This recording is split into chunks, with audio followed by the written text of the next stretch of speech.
Have you ever made a pinky promise, then immediately broke it?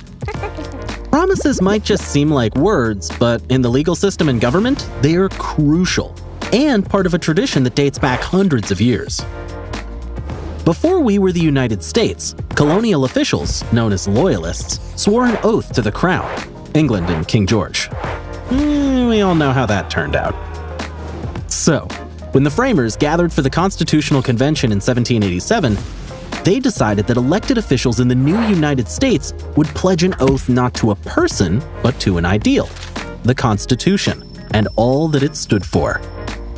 George Washington swore the first oath of office on Wall Street in New York, but since the 20th century, presidents have been sworn in at the U.S. Capitol building in Washington, D.C., every 4 years on Inauguration Day, raising their right hand and placing their left on a Bible as they repeat the oath and saying, "I do solemnly swear or affirm that I will faithfully execute the office of the President of the United States and will, to the best of my ability, preserve, protect, and defend the Constitution of the United States."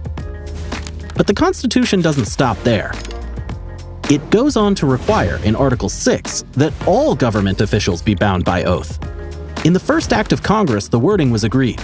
I, insert name here, do solemnly swear or affirm that I will support the Constitution of the United States.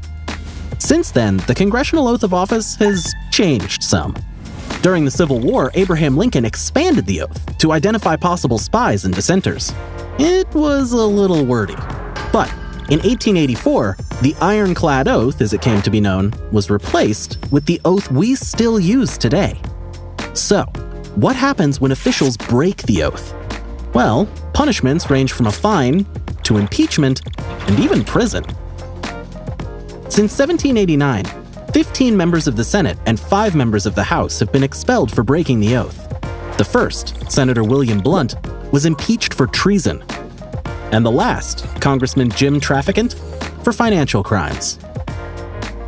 Why do you think both the taking and enforcing of the oath of office is important in our democracy?